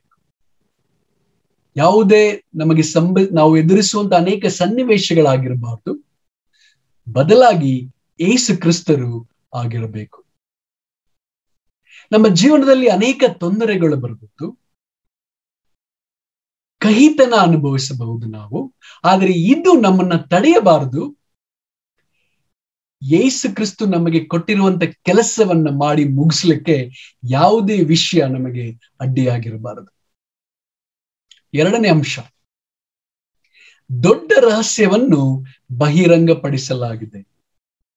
ಎಫೆಸದವರಿಗೆ 3ನೇ ಅಧ್ಯಾಯ 3ರಿಂದ 5ರಲ್ಲಿ ನಾವು ನೋಡೋದಾದ್ರೆ, ಇದುವರೆಗೆ ಗುಪ್ತವಾಗಿದ್ದ ಒಂದು ಸಂಗತಿ ದೈವ ಪ್ರಕಟಣೆಯಿಂದ ನನಗೆ ತಿಳಿಸಲ್ಪಟ್ಟಿತೆಂಬುದನ್ನು ನೀವು ಕೇಳಿದ್ದೀರಲ್ಲ. ಅದನ್ನು ಕುರಿತು ನಾನು ಹಿಂದೆ ಸಂಕ್ಷೇಪವಾಗಿ ಬರೆದಿದ್ದೇನೆ. ಬರೆದದ್ದನ್ನು ನೀವು ಓದಿ ನೋಡಿದರೆ ಕ್ರಿಸ್ತನ ವಿಷಯವಾದ ಮರ್ಮವನ್ನು ಕುರಿತು ನನಗಿರುವ ಗ್ರಹಿಕೆಯನ್ನು ನೀವು ತಿಳ್ಕೊಳ್ಳಬಹುದು. ಆ ಮರ್ಮವು ಈ ಕಾಲದಲ್ಲಿ ದೇವರ ಪರಿಶುದ್ಧ ಅಪೊಸ್ತಲರಿಗೂ ಪ್ರವಾದಿಗಳಿಗೂ ಪವಿತ್ರಾತ್ಮನಿಂದ ತಿಳಿಸಲ್ಪಟ್ಟಂತೆ ಬೇರೆ ಕಾಲಗಳಲ್ಲಿದ್ದ ಜನರಿಗೆ ತಿಳಿಸಲ್ಪಡಲಿಲ್ಲ. ಸೊ ಮರ್ಮ ಅಂದ್ರೆ ರಹಸ್ಯ ಏನು? ಆಗಿನ ಕಾಲದಲ್ಲಿ ಯಾರಿಗೂ ಕೂಡ ಇದು ಗೊತ್ತಾಗಲಿಲ್ಲ. ಆದ್ರೆ ಇವಾಗ ನಮಗೆ ಈ ಮರ್ಮ ಅಥವಾ ರಹಸ್ಯ ಬಹಿರಂಗಪಡಿಸಲಾಗಿದೆ. ಎಫೆಸರು 3 ಆ ಮರ್ಮ ಏನು ಅಂತ ನೋಡೋದಾದ್ರೆ 6ನೇ ವಚನದಲ್ಲಿ ಅದು ಯಾವುದೆಂದರೆ, ಅನ್ಯ ಜನರು ಸುವಾರ್ತೆಯ ಮೂಲಕ ಕ್ರಿಸ್ತ ಯೇಸುವಿನಲ್ಲಿರುವವರಾಗಿ ಯಹೂದ್ಯರೊಂದಿಗೆ ಬಾಧ್ಯರು, ಒಂದೇ ದೇಹದೊಳಗಣ ಅಂಗಗಳು, ಅಬ್ರಾಹ್ಮನಿಗುಂಟಾದ ವಾಗ್ದಾನದಲ್ಲಿ ಪಾಲುಗಾರರು ಆಗಿದ್ದಾರೆಂಬುದೇ. ಸೊ ಇಲ್ಲಿ ರಹಸ್ಯ ಏನಂತ ನೋಡೋದಾದ್ರೆ, ಸುವಾರ್ತೆಯ ನಿಮಿತ್ತ ಇವತ್ತು ಯಹೂದ್ಯರು ಮತ್ತು ಅನ್ಯ ಜನರು ಒಂದಾಗಿದ್ದಾರೆ. ನಾವು ಇವತ್ತು ದೇವ ಜನರಾಗಿದ್ದೇವೆ, ಬೇರೆ ಬೇರೆ ಆಗಿಲ್ಲ. ಇಸ್ರೇಲಿನ ಆ ಒಂದು ದೇಶದಲ್ಲಿ, ಇಸ್ರೇಲಿನ ಒಂದು ಕುಟುಂಬದಲ್ಲಿ, ದೇವರ ಒಂದು ಯೇಸು ಕ್ರಿಸ್ತುವಿನ ಒಂದು ವಾಗ್ದಾನದಲ್ಲಿ ನಾವು ಇವತ್ತು ಒಂದಾಗಿದ್ದೇವೆ. ಸೊ ದೇವರ ಒಡಂಬಡಿಕೆ ಇವತ್ತು ಯಹೂದ್ಯರಿಗೆ ಹೇಗೆ ಇದೆಯೋ ಅದೇ ರೀತಿಯಾಗಿ ಇವತ್ತು ನಮಗೂ ಕೂಡ ಇದೆ. ಪೌಲ್ಗೆ ಇದು ಶಾಕ್ ಅಂತ ಅನ್ಸಿದೆ. ಕಾರಣ ಏನ್ ಗೊತ್ತಾ? ಈ ಸುವಾರ್ತೆಯನ್ನು ಅವನು ವಿರೋಧಿಸ್ತಿದ್ದ ಮತ್ತು ಅನ್ಯ ಜನರನ್ನು ವಿರೋಧಿಸ್ತಿದ್ದ. ಈ ವಿರೋಧಿಸುವಂತ ಅವನು ಈ ಸುವಾರ್ತೆಯನ್ನ ಅನ್ಯ ಜನರಿಗೆ ಪ್ರಕಟಿಸಬೇಕಾಗಿದೆ. ಎಷ್ಟೊಂದು ವಿಚಿತ್ರ ನೋಡಿ. ಇವನು ಏನು ಬಹಳ ಹಗೆ ಮಾಡ್ತಿದ್ನೋ ಅದನ್ನೇ ದೇವರು ಅನ್ಯ ಜನರಿಗೆ ಆ ಒಂದು ಸಂದೇಶವನ್ನು ಹಾಗೆ ಮಾಡುತ್ತಿದ್ದಂತ ಒಂದು ಸಂದೇಶವನ್ನು ಮತ್ತು ಹಾಗೆ ಮಾಡುತ್ತಿದ್ದ ಒಂದು ಜನರನ್ನು ಸುವಾರ್ತೆ ಮತ್ತು ಅನ್ಯ ಜನರಿಗೆ ಹೇಳ್ಬೇಕು ಅಂತ ದೇವರು ಪೌಲನಿಗೆ ಆರಿಸಿದರು. ಆಗಿನ ಕಾಲದಲ್ಲಿ ಅನ್ಯ ಜನರನ್ನು ನಾಯಿಗಳಂತೆ ನೋಡ್ತಾ ಇದ್ರು. ಇವರು ಸುನ್ನತಿ ಹೊಂದದವರು ಅನ್ನೋದಾಗಿ ನೋಡ್ತಾ ಇದ್ರು. ಸೊ ಈ ರೀತಿಯಾದ ಆ ಒಂದು ರಹಸ್ಯ ಅಂದ್ರೆ ಏನು, ಬೇರೆಯಾಗಿರುವಂತ ಜನರನ್ನು ಯೇಸು ಕ್ರಿಸ್ತುವಿನಲ್ಲಿ ಒಂದಾಗಿ ಮಾಡಿರುವಂಥದ್ದು. ಯೇಸು ಕ್ರಿಸ್ತುವಿನ ಶಿಲುಬೆ ಇವತ್ತು ಯಾವುದೇ ಒಂದು ಜಾತಿ, ಪಂಗಡ, ಭಾಷೆ ಯಾವುದೇ ಕೂಡ ಒಂದು ಭೇದ ಭಾವ ಮಾಡದೆ, ವಿಂಗಡಿಸದೆ ಇವತ್ತು ಯೇಸು ಕ್ರಿಸ್ತುವಿನಲ್ಲಿ ಒಂದಾಗಿ ಮಾಡಿದೆ. ಇವತ್ತು ನಾವೆಲ್ಲರೂ ಕೂಡ ಒಂದೇ. ಈ ಒಂದು ಸಂದೇಶ, ಪೌಲನ ಒಂದು ಸಂದೇಶ ಯಹೂದ್ಯ ಜನರಿಗೆ ಇಷ್ಟವಾಗಲಿಲ್ಲ. ಅವರೇ ಪೌಲನಿಗೆ ಹಿಂಸೆ ಬಹಳ ಕೊಟ್ಟು ಇವತ್ತು ಅವನು ಆ ಒಂದು ಸುವಾರ್ತೆಯ ನಿಮಿತ್ತದಿಂದ ಅವನು ಸೆರೆಯವನಾಗಿದ್ದಾನೆ.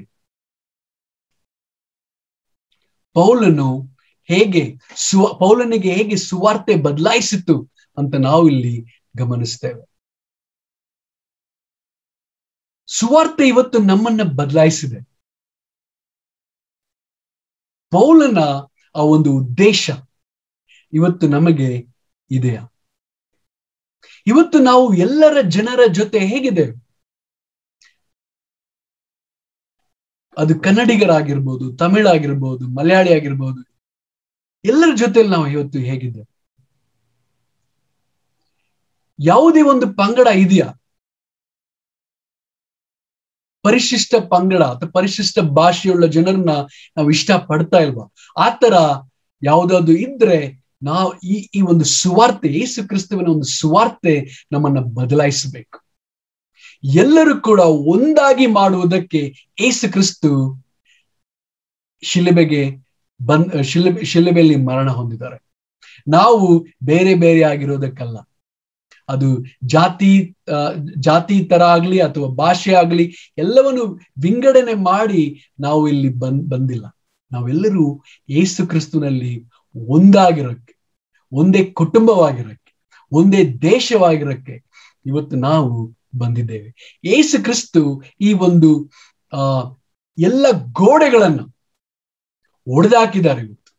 ಇವತ್ತು ಯಾವುದೇ ಗೋಡೆಗಳು ಇಲ್ಲ. ಇವತ್ತು ಯೇಸು ಕ್ರಿಸ್ತು ನಮಗೆ ಏನ್ ಮಾಡ್ಬೇಕಂತ ಬಯಸ್ತಾರೆ? ಪೌಲರು ಏನ್ ಮಾಡಿದ್ದಾರೆ? ವಚನ 7 ಪೌಲರು ಹೇಳ್ತಾರೆ, ಈ ಸುವಾರ್ತೆಗೆ ನಾನು ಸೇವಕನಾದೆ. ಈ ಒಂದು ರಹಸ್ಯವನ್ನು ಬಹಿರಂಗ ಪಡಿಸ್ಲಿಕ್ಕೆ ನಾನು ಬಹಳ ಸಂತೋಷ ಪಡ್ತೇನೆ ಅಂತ ಇಲ್ಲಿ ಹೇಳಿದ್ದಾರೆ ಪೌಲರು. 7ರಿಂದ 9 ನಾವು ನೋಡೋದಾದ್ರೆ, ದೇವರು ತನ್ನ ಶಕ್ತಿಯ ಪ್ರಯೋಗದಲ್ಲಿ ನನಗೆ ಉಚಿತಾರ್ಥವಾಗಿ ಅನುಗ್ರಹಿಸಿದ ಕೆಲಸವನ್ನು ಅನುಸರಿಸಿ ನಾನು ಈ ಸುವಾರ್ತೆಗೆ ಸೇವಕನಾದೆನು. ನಾನು ಕ್ರಿಸ್ತನ ಅಪ್ರಮೇಯವಾದ ಐಶ್ವರ್ಯದ ವಿಷಯವಾದ ಶುಭ ಸಮಾಚಾರವನ್ನು ಅನ್ಯ ಜನರಿಗೆ ಪ್ರಸಿದ್ಧಿಪಡಿಸುವ ಹಾಗೆಯೂ ಸಮಸ್ತವನ್ನು ಸೃಷ್ಟಿಸಿದ ದೇವರಲ್ಲಿ ಆದಿಯಿಂದ ಮರೆಯಾಗಿದ್ದ ಮರ್ಮವು ಪ್ರಕಟವಾಗುವ ವಿಧ ಎಂತದೆಂದು ತಿಳಿಸುವ ಹಾಗೆಯೂ ದೇವ ಜನರೊಳಗೆ ಅತ್ಯಲ್ಪನಾದ ನನಗೆ ಅನುಗ್ರಹಿಸೋಣವಾಯಿತು. ಸೊ ಪೌಲರು ಈ ಒಂದು ಕರೆಯನ್ನ ದೇವರ ಕೃಪೆಯಿಂದ ಅವರು ಸ್ವೀಕರಿಸಿದ್ರು. ಅವರಿಗೆ ಸಿಕ್ಕಿತ್ತು. ಈ ಸಿಕ್ಕಿದ್ದು ಒಂದು ಭಾಗ್ಯ ಅಂತ ಪೌಲರು ಪರಿಗಣಿಸಿದ್ರು. ಅವರಿಗೆ ಇದು ಆಸೆ ಆಗಿರ್ಲಿಲ್ಲ, ಆದ್ರೆ ದೇವರು ಕೊಟ್ಟಂತ ಒಂದು ವಿಶಿಷ್ಟವಾದ ಒಂದು ಜವಾಬ್ದಾರಿ ಅವರು ಬಹಳ ಸಂತೋಷದಿಂದ ಅವರು ಸ್ವೀಕರಿಸಿ ನಿರ್ವಹಿಸಿದ್ರು. ಸೊ ಪೌಲರು ಹೇಳ್ತಾರೆ, ನಾನು ದೇವ ಜನರಲ್ಲಿ ಬಹಳ ಕನಿಷ್ಠನಾಗಿದ್ದೇನೆ. ಈ ರೀತಿಯಾಗಿ ಪೌಲನು ತನ್ನನ್ನು ಕರೆಯಲಿಕ್ಕೆ ಕಾರಣ ಏನಂದ್ರೆ, ಶಿಷ್ಯರಿಗೆ, ಕ್ರೈಸ್ತರಿಗೆ ಇವರು ಬಹಳ ಸಂಕಟವನ್ನ ಕೊಟ್ರು. ಅದಕ್ಕೋಸ್ಕರನೇ ನಾನು ಎಲ್ಲ ಕ್ರೈಸ್ತರಿಗೆ ಹಿಂಸೆ ಕೊಟ್ಟಿದ್ದೇನೆ. ಅದಕ್ಕೋಸ್ಕರ ನಾನು ದೇವ ಜನರಲ್ಲಿ ಕನಿಷ್ಠನು ಅಂತ ಕರೀತಾರೆ. ಪೌಲ್ ಅವರು ಯೇಸು ಕ್ರಿಸ್ತರ ಸೇವೆಯಲ್ಲಿ ಬಹಳ ವಿಶ್ವಾಸವಾಗಿದ್ದರು. ಇಲ್ಲಿ ನಾವು ನೋಡ್ತೇವೆ ಯೇಸು ಕ್ರಿಸ್ತನಲ್ಲಿ ಇರುವಂತ ಒಂದು ಐಶ್ವರ್ಯವನ್ನು ಇವತ್ತು ಎಲ್ಲ ಅನ್ಯ ಜನರಿಗೆ ಸಿಕ್ಕಿದೆ, ನಮಗೂ ಸಿಕ್ಕಿದೆ. ಇಸ್ರೇಲ್ ಜನರಾದ ಯೆಹೂದ್ಯರಿಗೆ ಹೇಗೆ ಸಿಕ್ಕಿದೆಯೋ ಅದೇ ರೀತಿ ಇವತ್ತು ನಮಗೂ ಕೂಡ ಸಿಕ್ಕಿದೆ. ಅದಕ್ಕೋಸ್ಕರ ಈ ಇವಾಂಜಲಿಸಮ್ ಅಲ್ಲಿ ಇವತ್ತು ನಮಗೆ ಸೀಲಿದೆ, ಉತ್ಸಾಹ ಇದೆ. ಪೌಲ್ ಅವರಿಗೆ ಸುಮ್ಮನೆ ಇರ್ಲಿಕ್ಕೆ ಆಗ್ಲಿಲ್ಲ. ಅವ್ರು ಹೋಗಿ ಸುವಾರ್ತೆಯನ್ನ ಬಹಿರಂಗ ಪಡಿಸ್ಬೇಕು ಅಂತಾನೆ ಯಾವಾಗ್ಲೂ ಕೂಡ ಅವರ ಮನಸ್ಸಿನಲ್ಲಿತ್ತು. ಓಕೆ, ಪ್ರೀಚಿಂಗ್, ಪ್ರಚಾರ ಮಾಡೋದಕ್ಕೆ ಇನ್ನೊಂದು ಅರ್ಥ ಸುವಾರ್ತೆಯನ್ನ ಪ್ರಕಟಪಡಿಸುವುದು. ಇವಾಗ ಯಾರಾದ್ರೂ ನಾವು ಹೇಳಿದ್ರೆ ಪ್ರೀಚ್ ಇಟ್ ಬ್ರದರ್ ಅಂದ್ರೆ ಸುವಾರ್ತೆಯನ್ನ ಬಹಿರಂಗಪಡಿಸು ಅಂತ ಅರ್ಥ. ಸೊ ಇವತ್ತು ಸುವಾರ್ತೆಯನ್ನ ಇವತ್ತು ನಾವು ಬಹಿರಂಗಪಡಿಸೋದ್ರಲ್ಲಿ ನಾವು ಹೇಗಿದ್ದೀವಿ? ಇವತ್ತು ನಾವು ಅಪರಾಧ ಮನೋಭಾವನೆಯಿಂದ ಇದ್ದೀವ. ನಾನು ಏನು ಮಾಡಿಲ್ಲ ಬ್ರದರ್, ನನಗೆ ಆತರ ಅನ್ಸುತ್ತೆ, ಅಷ್ಟೊಂದು ನಾನು ಇವಾಂಜಲಿಸಮ್ ಮಾಡ್ತಾ ಇಲ್ಲ, ನಾನು ಬದಲಾವಣೆ ಆಗ್ಬೇಕು. ಸೊ ನಾವು ಬದಲಾವಣೆ ಆಗ್ಬೇಕಂದ್ರೆ ಏನ್ ಮಾಡ್ಬೇಕು? ನಾವು ಸುವಾರ್ತೆಯನ್ನ ಬಹಿರಂಗಪಡಿಸಬೇಕು, ರಹಸ್ಯವನ್ನ ಬಹಿರಂಗಪಡಿಸಬೇಕು. ನಾವು ನಿರ್ಧರಿಸೋಣ, ಈ ವಾರದಲ್ಲಿ ನನಗೆ ಗೊತ್ತಿರುವಂತ ಕೆಲವು ಜನರಿಗೆ ನಾನು ಹೋಗಿ ಸುವಾರ್ತೆ, ದೇವರ ವಾಕ್ಯವನ್ನು ಹಂಚ್ಕೋತೇನೆ, ನನ್ನ ಜೀವನವನ್ನ ಹಂಚ್ಕೋತೇನೆ, ಯೇಸು ಕ್ರಿಸ್ತು ಏನೆಲ್ಲ ಅದ್ಭುತಗಳು ನನ್ನ ಜೀವನದಲ್ಲಿ ಮಾಡಿದ್ದಾರೆ ಅಂತ ಹಂಚ್ಕೋತೇನೆ ಅಂತ ನಾವು ನಿರ್ಧರಿಸೋಣ. ಮೂರನೇ ಅಂಶ, ಸಭೆಯು ಈಗ ದೇವರ ಬಳಿ ಬರಲು ಸ್ವತಂತ್ರವಾಗಿದೆ. ಎಫೆಸದವರಿಗೆ 3ನೇ ಅಧ್ಯಾಯ 10-13 ದೇವರು ನಮ್ಮ ಕರ್ತನಾದ ಕ್ರಿಸ್ತ ಯೇಸುವಿನಲ್ಲಿ ಅನಾದಿ ಕಾಲದಿಂದ ಮಾಡಿದ ಸಂಕಲ್ಪದ ಮೇರೆಗೆ ತನ್ನ ನಾನಾ ವಿಧವಾದ ಜ್ಞಾನವು ಪರಲೋಕದಲ್ಲಿ ರಾಜತ್ವಗಳಿಗೂ ಅಧಿಕಾರಗಳಿಗೂ ಈಗ ಕ್ರೈಸ್ತ ಸಭೆಯ ಮೂಲಕ ಗೊತ್ತಾಗಬೇಕೆಂಬುದನ್ನು ಉದ್ದೇಶಿಸಿದ್ದನು.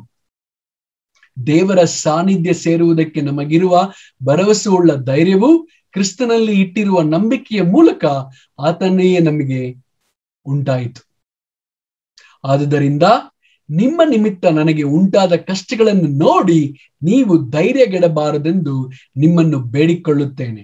ಈ ಕಷ್ಟಗಳು ನಿಮಗೆ ಘನವನ್ನು ಉಂಟು ಮಾಡುತ್ತವಷ್ಟೇ. ಈ ಒಂದು ರಹಸ್ಯವನ್ನು ಬಹಿರಂಗಪಡಿಸಿದ ಒಂದು ಕಾರಣ ಏನು ಅಂತ ನೋಡೋದಾದ್ರೆ, ಯೇಸುವಿನಲ್ಲಿ ಅನಾದಿ ಕಾಲದಿಂದ ಮಾಡಿದ ಸಂಕಲ್ಪದ ಮೇರೆಗೆ ತನ್ನ ನಾನಾ ವಿಧವಾದ ಜ್ಞಾನವು ಪರಲೋಕದಲ್ಲಿ ರಾಜತ್ವಗಳಿಗೂ ಅಧಿಕಾರಿಗಳಿಗೂ ಈಗ ಕ್ರೈಸ್ತ ಸಭೆಯ ಮೂಲಕ ಗೊತ್ತಾಗಬೇಕೆಂಬುದನ್ನು ಉದ್ದೇಶಿಸಿದನು. ಭೂಲೋಕದ ರಾಜ್ಯತ್ವಗಳಿಗೂ ಮಾತ್ರವಲ್ಲ, ಪರಲೋಕದ ರಾಜ್ಯತ್ವಗಳಿಗೂ ಅಧಿಕಾರಿಗಳಿಗೂ ಅಂತ ಇಲ್ಲಿ ಪೌಲರು ಹೇಳಕ್ಕೆ ಬಯಸ್ತಾರೆ. ಸೊ ಹಂಗಾದ್ರೆ ಈ ರಾಜತ್ವಗಳು, ಈ ಅಧಿಕಾರಿಗಳು ಯಾರು ಅಂತ ನೋಡೋದಾದ್ರೆ, ಎಫೆಸದವರು 6ನೇ ಅಧ್ಯಾಯ 12ನೇ ವಚನದಲ್ಲಿ ಹೀಗೆ ಹೇಳುತ್ತೆ, ನಾವು ಹೋರಾಡುವುದು ಮನುಷ್ಯ ಮಾತ್ರದವರ ಸಂಗಡ ಅಲ್ಲ, ರಾಜತ್ವಗಳ ಮೇಲೆಯೂ ಅಧಿಕಾರಿಗಳ ಮೇಲೆಯೂ ಈ ಅಂಧಕಾರದ ಲೋಕಾಧಿಪತಿಗಳ ಮೇಲೆಯೂ ಆಕಾಶ ಮಂಡಲದಲ್ಲಿರುವ ದುರಾತ್ಮಗಳ ಸೇನೆಯ ಮೇಲೆಯೂ ನಾವು ಹೋರಾಡುವವರಾಗಿದ್ದೇವೆ. ಸೊ ಇಲ್ಲಿ ನನ್ನ ಅಭಿಪ್ರಾಯ ಏನೆಂದರೆ, ದೇವದೂತರುಗಳು ಇದ್ದಾರೆ ಸ್ವರ್ಗದಲ್ಲಿ, ಅದೇ ತರ ಸೈತಾನನ ದೂತರುಗಳು ಕೂಡ ಇದ್ದಾರೆ. ಓಕೆ, ಸೊ ಇದು ಒಂದು ಆತ್ಮೀಯವಾದ ಒಂದು ಕದನ, ಕಾಳಗ ಆಗಿದೆ. ನಾವು ಮಾಡುವಂತ ಕದನ ಮೇಲಿರುವಂತ ಸೈತಾನನ ದೂತರುಗಳ ವಿರುದ್ಧವಾಗಿದೆ. ಆ ದೂತರುಗಳು ನಮಗೆ ಸಂದೇಹವನ್ನು ಉಂಟು ಮಾಡಲಿಕ್ಕೆ, ನಮ್ಮೊಳಗೆ ನಂಬಿಕೆಯನ್ನು ಹೋಗಲಾಡಿಸ್ಲಿಕ್ಕೆ, ನಮ್ಮೊಳಗೆ ಹೊಟ್ಟೆ ಕಿಚ್ಚು ಬರುವುದಕ್ಕೆ, ನಮ್ಮ ಒಬ್ಬೊಬ್ಬರಲ್ಲಿ ಹಗೆತನ ಬರುವುದಕ್ಕೆ, ನಾವು ವಿಭಜನೆ ಆಗಕ್ಕೆ, ಬೇರೆ ಆಗಕ್ಕೆ ಏನೆಲ್ಲ ಯೋಜನೆಗಳ ಮಾಡ್ಬೇಕು ಅಂತ ನೋಡ್ತಾ ಇರ್ತಾನೆ. ಈ ಒಂದು ಶಕ್ತಿ ನಮಗೆ ಅಟ್ಯಾಕ್ ಮಾಡ್ತಾ ಇದೆ. ನಮ್ಮ ಕುಟುಂಬದ ವಿರುದ್ಧ, ಅನೇಕ ಸಂಬಂಧಗಳ ವಿರುದ್ಧ, ಅನೇಕ ಜನರ ವಿರುದ್ಧ, ಭಾಷೆಗಳ ವಿರುದ್ಧ ಯಾವಾಗಲೂ ಕೂಡ ಬೇರೆ ಮಾಡುವುದಕ್ಕೆ ಸೈತಾನನು ಮತ್ತು ಸೈತಾನನ ದೂತರುಗಳು ಹೊಂಚು ಹಾಕ್ತಾ ಇದ್ದಾರೆ. ಅದಕ್ಕೋಸ್ಕರನೇ ದೇವರು ಯೇಸು ಕ್ರಿಸ್ತರನ್ನ ಕಳಿಸಿ ಈ ಭೂಲೋಕದಲ್ಲಿ ಎಲ್ಲರೂ, ಎಲ್ಲ ಭಾಷೆದವರು, ಎಲ್ಲ ಪಂಗಡದವರು, ಎಲ್ಲ ಜಾತಿಯ ಜನರು ಒಂದಾಗಿರುವುದಕ್ಕೆ, ಸಮಾಧಾನವನ್ನು ತರಲಿಕ್ಕೆ ದೇವರು ಯೇಸು ಕ್ರಿಸ್ತರನ್ನು ಈ ಭೂಲೋಕಕ್ಕೆ ಕಳಿಸಿದ್ದಾರೆ.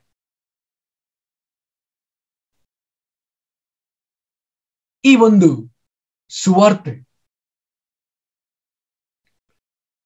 ಸಮಾಧಾನ ಮಾತ್ರ ಹೇಳೋದಲ್ಲ ಈ ಪ್ರಪಂಚಕ್ಕೆ, ಅದರ ಬದಲಾಗಿ ಈ ದುಷ್ಟಾತ್ಮಗಳ ವಿರುದ್ಧ ಹೋರಾಡೋದಕ್ಕೆ ಮತ್ತು ಗೆಲ್ಲೋದಕ್ಕೆ ಮತ್ತು ಬೇರೆ ಆಗಿರೋದನ್ನು ಒಂದು ಮಾಡೋದಕ್ಕೆ ದೇವರು ಬಯಸ್ತಾರೆ.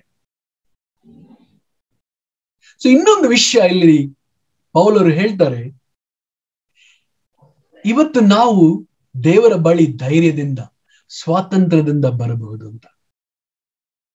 ಯಾವುದೇ ಒಂದು ಅಡಚಣೆ ಇಲ್ಲ, ಯಾವುದೇ ಒಂದು ಅಪರಾಧ ಮನೋಭಾವನೆ ಅವಶ್ಯಕತೆ ಇಲ್ಲ. ಇಬ್ರಿಯರಿಗೆ 4:16 ನೋಡಿದ್ರೆ, ಆದುದರಿಂದ ನಾವು ಕರುಣೆಯನ್ನು ಹೊಂದುವಂತೆಯೂ ಆತನ ದಯೆಯಿಂದ ಸಮಯೋಚಿತವಾದ ಸಹಾಯವು ನಮಗೆ ದೊರೆಯುವಂತೆಯೂ ಧೈರ್ಯದಿಂದ ಕೃಪಾಸನದ ಮುಂದೆ ಬರೋಣ. ಸೊ ಈ ಒಂದು ಧೈರ್ಯದಿಂದ ದೇವರ ಕೃಪಾಸನದ ಮುಂದೆ ಬರೋಣ ಅಂತ ಪೌಲರು ಹೇಳ್ತಾ ಇದ್ದಾರೆ. ಸೊ ಇವತ್ತು ನಾವು ಯಾವುದೇ ಒಂದು ಮನಸ್ತಾಪ ಆಗ್ಲಿ, ದೇವರು ಇವತ್ತು ನಾವು ಎಲ್ಲ ಪಾಪವನ್ನು ಕ್ಷಮಿಸ್ತಾರೆ. ತನ್ನ ಸ್ವಂತ ಮಗನ ಹೇಗೆ ನೋಡಿದ್ರು ಆತರ ನಮ್ಮನ್ನು ನೋಡ್ತಾ. ಯೇಸು ಕ್ರಿಸ್ತರ ನಿಮಿತ್ತ ಇವತ್ತು ನಾವು ಧೈರ್ಯದಿಂದ ದೇವರ ಬಳಿ ಬರಬಹುದು, ದೇವರನ್ನ ಎದುರುಗೊಳ್ಳಬಹುದು. ಸೊ ಅದಕ್ಕೋಸ್ಕರ ನಾವು ಬೇಸರಗೊಳ್ಳದೆ, ನಾವು ಸಂಕಷ್ಟವನ್ನು ಅನುಭವಿಸುವಾಗ ನಾವು ಸಂತೋಷದಿಂದ ಅನುಭವಿಸೋಣ. ಸಂಕಷ್ಟಗಳು ಅದು ಫೇಲಿಯರ್ ಅಲ್ಲ, ನಾವು ಸೋತೋಗಿದ್ದೀವಿ ಅಂತ ತೋರ್ಸಲ್ಲ ಸಂಕಷ್ಟಗಳು ಬರೋದ್ರಿಂದ. ನಾವು ನೋಡ್ತೇವೆ ಪೌಲನಿಗೆ ಎಷ್ಟೊಂದು ಸಂಕಷ್ಟಗಳು ಬಂದಿದೆ, ಆದರೆ ದೇವರು ಬಹಳ ಅದ್ಭುತವಾಗಿ ಪೌಲನನ್ನ ಉಪಯೋಗಿಸಿದ್ರು ಆಯುಧವನ್ನಾಗಿ ಸ್ವಾರ್ಥೆಯು ಪ್ರಪಂಚದ ಕಟ್ಟ ಕಡೆಗಳಲ್ಲಿ ತಲುಪೋಕೆ. ಇವತ್ತು ದೇವರು ನಮ್ಮನ್ನ ಉಪಯೋಗಿಸ್ತಾರೆ ಪ್ರಪಂಚದ ಕಟ್ಟ ಕಡೆಗೆ ತಲುಪಲಿಕ್ಕೆ. ಸೊ ಸಭೆ ಅಂದ್ರೆ ದೇವರ ಆ ಒಂದು ರಹಸ್ಯವನ್ನ ಬಹಿರಂಗಪಡಿಸೋದು, ಅದೇ ಸುವಾರ್ತೆ. ಕೊನೆಯದಾಗಿ ನಾವು ನೋಡಿದಾಗ, ನಾವು ಇವತ್ತು ಅನೇಕ ಸಂಕಷ್ಟಗಳಿಗೆ ಒಳಗಾಗ್ತಾ ಇರಬಹುದು. ಅದು ನಮಗೆ ಬೇಸರವನ್ನು ತಂದು ಕೊಡಬಾರದು. ಸುವಾರ್ತೆಯನ್ನ ಸಾರೋದ್ರಲ್ಲಿ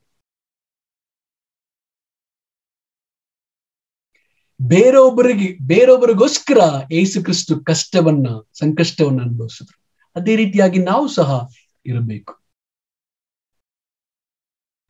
ಯೇಸು ಕ್ರಿಸ್ತುವಿನ ಒಂದು ಸುವಾರ್ತೆ ಪ್ರಪಂಚದ ಕಟ್ಟಕಡಲ್ಲಿ ಎಲ್ಲ ಜನರನ್ನ ಒಂದು ಮಾಡುತ್ತೆ. ಸುವಾರ್ತೆಯನ್ನು ಪ್ರತಿಯೊಬ್ಬ ಜನರಿಗೂ, ಪ್ರತಿಯೊಂದು ಕಟ್ಟ ಕಡೆಗೂ ನಾವು ತಲುಪಿಸಬೇಕಾಗಿದೆ. ಇದು ನಮ್ಮ ಜವಾಬ್ದಾರಿ. ಇವತ್ತು ನಾವು ಹೇಗಿದೆ, ನಮ್ಮ ಜೀವನವನ್ನ ಪರೀಕ್ಷಿಸಿಕೊಳ್ಳೋಣ. ಸಾವಿರಾರು ವರ್ಷಗಳು ಸಿಗದೇ ಇರುವಂತ ಒಂದು ರಹಸ್ಯ, ಬಹಿರಂಗವಾಗದೇ ಇರುವಂತ ರಹಸ್ಯ, ಇವತ್ತು ನಮಗೆ ಅದು ಬಹಿರಂಗವಾಗಿದೆ. ಅದನ್ನ ಇಟ್ಕೊಂಡು ನಾವು ಏನ್ ಮಾಡ್ತಾ ಇದ್ವಿ, ಏನ್ ಮಾಡ್ಬೇಕು? ಅಂತ ನಾವಿಲ್ಲಿ ನೋಡಿದ್ವಿ. ಈ ಸಮಯದಲ್ಲಿ ನಾನು ನಿಮಗೆ ಒಂದು ಸವಾಲನ್ನು ಕೊಡ್ತೇನೆ. ಈ ಸಭೆಯಲ್ಲಿ ನಿಮಗೆ ಇಷ್ಟವಾಗದ ವ್ಯಕ್ತಿಗಳು ಯಾರಾದ್ರೂ ಇದ್ದಾರ? ಆತರ ಇದ್ರೆ ನೀವು ಹೋಗಿ ಅವ್ರ ಹತ್ರ ಮಾತಾಡಿ ಸಮಾಧಾನ ಹೊಂದಬೇಕು, ಬದಲಾವಣೆ ಆಗ್ಬೇಕು. ಯೇಸು ಕ್ರಿಸ್ತು ಬೇರೆ ಬೇರೆಯಾಗಿ ಮಾಡ್ಲಿಕ್ಕೆ ಅವರು ನಮ್ಮನ್ನ ಕರೆದಿಲ್ಲ, ನಾವೆಲ್ಲರೂ ಒಂದಾಗಿರ್ಲಿಕ್ಕೆ ಯೇಸು ಕ್ರಿಸ್ತು ನಮ್ಮನ್ನ ಕರೆದಿದ್ದಾರೆ. ನಾವೆಲ್ಲರೂ ಕೂಡ ಒಂದೇ ಕುಟುಂಬ. ಈ ಒಂದು ನಿರ್ಧಾರ ಮಾಡಿ ನಾವು ಕರ್ತನ ಭೋಜನದಲ್ಲಿ ಪಾಲ್ಗೊಳ್ಳೋಣ. ರೊಟ್ಟಿಗಾಗಿ ಪ್ರಾರ್ಥಿಸೋಣ. ಪ್ರೀತಿಯ ದೇವರೇ, ಈ ಸಮಯವನ್ನು ಕೊಟ್ಟಿದ್ದಕ್ಕಾಗಿ ನಿನಗೆ ಬಹಳ ಸ್ತೋತ್ರ, ಧನ್ಯವಾದಗಳನ್ನ ಹೇಳ್ತೇವೆ. ದೇವರೇ, ಯೇಸು ಕ್ರಿಸ್ತು ಈ ಭೂಮಿಗೆ ಬಂದು ಅನ್ಯ ಜನರಿಗಾಗಿ ಮತ್ತು ಇಸ್ರೇಲ್ ಜನರಾದ ಯೆಹೂದ್ಯರಿಗೆ ಎಲ್ಲರನ್ನೂ ಒಂದಾಗಿ ಮಾಡುವುದಕ್ಕಾಗಿ ಶಿಲುಬೆಯ ಮರಣವನ್ನು ಹೊಂದಿದ್ದಕ್ಕಾಗಿ ನಿನಗೆ ಸ್ತೋತ್ರ. ಇವತ್ತು ನಾವು ಯಾರು ಕೂಡ ಬೇರೆ ಬೇರೆ ಆಗಿಲ್ಲ, ನಾವೆಲ್ಲರೂ ಒಂದಾಗಿದ್ದೇವೆ. ನಮ್ಮನ್ನ ಭಾಷೆ ಆಗ್ಲಿ, ಜಾತಿ ಆಗ್ಲಿ, ದೇಶ ಆಗ್ಲಿ ಯಾವುದೇ ಕೂಡ ವಿಭಜನೆ ಮಾಡಲು ಸಾಧ್ಯವಿಲ್ಲ, ವಿಂಗಡಣೆ ಮಾಡಲು ಸಾಧ್ಯವಿಲ್ಲ. ಯೇಸು ಕ್ರಿಸ್ತು ಇವತ್ತು ನಮ್ಮನ್ನ ಒಂದಾಗಿ ಮಾಡ್ಲಿಕ್ಕೆ ಬಂದಿದ್ದಾರೆ. ನಾವೆಲ್ಲರೂ ಕೂಡ ಒಂದಾಗಿರ್ಲಿಕ್ಕೆ ಸಹಾಯ ಮಾಡಿ. ಯೇಸು ಕ್ರಿಸ್ತು ಶಿಲ್ಬೆ ಮೇಲೆ ಸುರಿಸಿದ ರಕ್ತಕ್ಕೆ ಅರ್ಥ ಬರುವ ಹಾಗೆ ಅರ್ಥಪೂರ್ಣವಾದ ಜೀವನವನ್ನು ಮಾಡಲಿಕ್ಕೆ ನಮಗೆ ಸಹಾಯ ಮಾಡಿ. ಈ ಪ್ರಾರ್ಥನೆಯನ್ನು ದೇವರ ಒಬ್ಬನೇ ಮಗನಾದ ಯೇಸು ಕ್ರಿಸ್ತನ ಹೆಸರಲ್ಲಿ ಪ್ರಾರ್ಥಿಸ್ತೇನೆ, ಆಮೆನ್. ದ್ರಾಕ್ಷರಸಕ್ಕಾಗಿ ಪ್ರಾರ್ಥಿಸೋಣ. ಪ್ರೀತಿಯ ದೇವರೇ, ಖಂಡಿತವಾಗ್ಲೂ ನಾವು ಹೇಗಿದ್ವಿ, ಇವತ್ತು ನಾವು ಹೇಗಿದ್ದೀವಿ ಬಹಳ ಆಶ್ಚರ್ಯ ಆಗುತ್ತೆ. ಈ ರೀತಿಯಾಗಿ ನಾವು ಬದಲಾವಣೆ ಆಗಿದ್ದಕ್ಕೆ ಕಾರಣ ಯೇಸು ಕ್ರಿಸ್ತುವಿನ ಒಂದು ಸುವಾರ್ತೆ.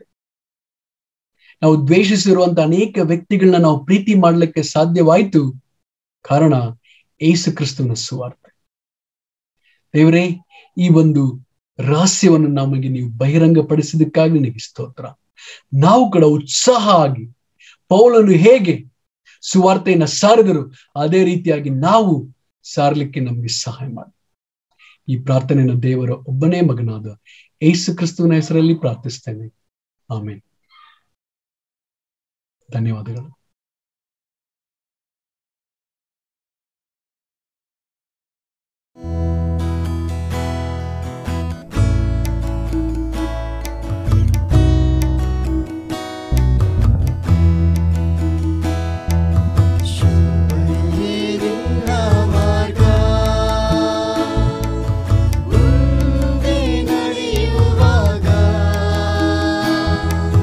ಹಿಂದೆ ನೋಡದೆ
ಆಮೇನ್. ಸಹೋದರ ಸಹೋದರಿಯರೇ, ವಿಶೇಷವಾಗಿ ದೇವ ಸಹೋದರ ಮುಖಾಂತರ ನಾವು ದೇವರ ವಾಕ್ಯನ ಕಲ್ತಿದ್ವಿ. ನಾವೆಲ್ಲರೂ ಕೂಡ ನಮ್ಮ ಹೃದಯದಲ್ಲಿ ಅಳವಡಿಸ್ಕೊಳ್ಳೋಣ. ದೇವರಿಗೆ ಮಹಿಮೆತರ ರೀತಿಯಲ್ಲಿ ನಾವು ಜೀವಿಸೋಣ. ಪ್ರತಿ ಭಾನುವಾರ ಆನ್ಲೈನ್ ಆರಾಧನೆ ಇರುತ್ತದೆ. ಕನ್ನಡ ಆರಾಧನೆ ಯೂಟ್ಯೂಬ್ ಸರ್ವಿಸ್ ಇರುತ್ತದೆ 9:30. ದಯಮಾಡಿ ನಿಮ್ಮ ತಿಂಗಳ ಕಾಣಿಕೆಯನ್ನು ಕಟ್ಟಿ. ನಿಮಗೆ ಕಷ್ಟ ಆದಲ್ಲಿ ನಿಮ್ಮ ಕುಟುಂಬದ ನಾಯಕರನ್ನು ಸಂಪರ್ಕಿಸಿ. KKC ಇರುತ್ತದೆ 12:30. ದಯಮಾಡಿ ನಿಮ್ಮ ಮಕ್ಕಳನ್ನು KKCಗೆ ಸಂಧಿಸಿ. ಈ ಸಮಯದಲ್ಲಿ ಪ್ರಾರ್ಥನೆ ಮಾಡಿ ಊಟನ ಮುಗಿಸೋಣ. ಪ್ರೀತಿ ಸ್ವರೂಪನ ದೇವರೇ, ವಿಶೇಷವಾಗಿ ದೇವರೇ, ನಮ್ಮನ್ನು ಬಹಳವಾಗಿ ಪ್ರೀತಿಸಿ ದೇವರೇ, ಈ ಬೆಳಗಿನ ಸಮಯದಲ್ಲಿ ನಿಮ್ಮನ್ನು ಕೊಂಡಾಡಲು ಕೃಪೆ ಮಾಡಿದಕ್ಕಾಗಿ ಸ್ತೋತ್ರ. ಸಹೋದರ ಮುಖಾಂತರ ಅದ್ಭುತವಾಗಿ ನೀವು ಮಾತನಾಡಿದ್ರಿ. ಈ ವಾಕ್ಯಗಳನ್ನು ಆಶ್ರಯಿಸು ದೇವರೇ, ನಮ್ಮ ಹೃದಯದಲ್ಲಿ ಅಳವಡಿಸಿಕೊಂಡು ದೇವರೇ, ನಿಮಗೆ ಮಹಿಮೆ ತರೋ ರೀತಿಯಲ್ಲಿ ನಿಮಗೆ ಯೋಗ್ಯರಾಗಿ ನಡ್ಕೊಳ್ಳೋಕ್ಕೆ ಸಹಾಯ ಮಾಡು. ಧನ್ಯವಾದ ರಕ್ಷಕ. ಎಲ್ಲ ನಿಮ್ಮ ಆಶೀರ್ವಾದಕ್ಕಾಗಿ, ನಿಮ್ಮ ಪ್ರೀತಿಗಾಗಿ, ನಿಮ್ಮ ಕರುಣೆಗಾಗಿ ಎಲ್ಲ ನಿಮ್ಮ ಪಾದಕ್ಕೊಪ್ಪಿಸಿ ಯೇಸುವಿನ ಪ್ರೀತಿಗಳು ನಾಮದಲ್ಲಿ ಬೇಡಿ ತಂದೆ. ಆಮೇಲೆ